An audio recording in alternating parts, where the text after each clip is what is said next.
Maintenant les playoffs NBA terminés sur la victoire des Celtics, on peut faire un petit récap sur toute la saison. Par exemple, LeBron dans les stades ne bouge pas, la saison merdique que nous a pondu Jordan Poole, ou encore les perfs monstrueuses de Victor Wembanyama. Ne vous inquiétez pas, ça sera pour une prochaine vidéo.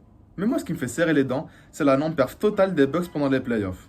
Et ça peut s'expliquer par une chose, l'arrivée de Damian Lillard. Alors non, je dis pas que c'est un mauvais joueur, loin de là.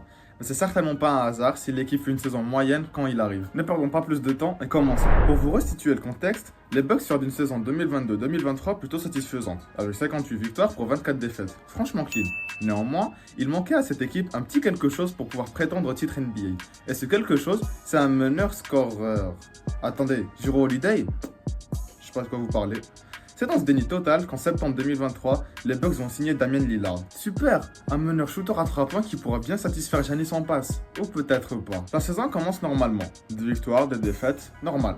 Mais c'est en mi-saison qu'on remarque quelque chose de différent. Est-ce un nouveau système de jeu? Ou un nouveau style de jeu?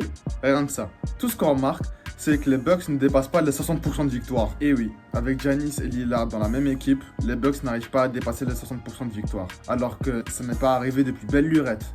On s'attendait à une équipe au top du classement pour au final qu'ils finissent 3ème, mais d'où vient ce changement? Pour savoir d'où vient cet échec, il suffit de voir qu'est-ce qui a changé entre les deux saisons. Alors, Giannis est là, Chris Middleton est là, Portis Jr. est là, Jrue Holiday est aux Celtics.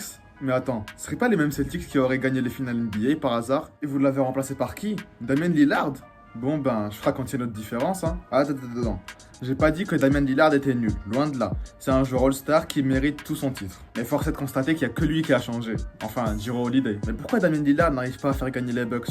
Eh bien en fait, la réponse est très simple. Pour avoir une bonne équipe, c'est pas compliqué. Il faut avoir de bons joueurs, un bon coach et évidemment de l'alchimie entre les joueurs. Et c'est ce qui manquait pendant cette saison, de l'alchimie. Alors oui, c'est bien beau de vouloir recruter des stars dans son équipe. Mais si t'es habitué à jouer avec Jrue Holiday, défenseur d'élite qui distribue la balle à tout le monde et qui connaît bien son équipe, et de l'autre Damian Lillard un peu croqueur, qui shoot à 3 points, qui ne connaît pas l'équipe et qui surtout a des moments de folie veut tirer du milieu de terrain, forcément qu'il y a un temps d'adaptation qui doit être respecté. Depuis tout à l'heure, je parle mal des Bucks et on a l'impression que je dis qu'ils ont aucun avenir. Mais j'ai jamais dit ça. Je dis juste que pour l'instant, cette équipe n'est pas faite pour les playoffs et que pour le temps d'adaptation justement que Damian Lillard doit avoir pour jouer avec cette équipe, dans 2-3 ans max, ils seront fous furieux. Peut-être que la vidéo est plus courte que d'habitude et j'en suis désolé, mais c'est tout ce que j'avais à dire pour les Bucks. Abonne-toi à mon YouTube et à mon TikTok, ça t'aide et moi ça me motive. Bye!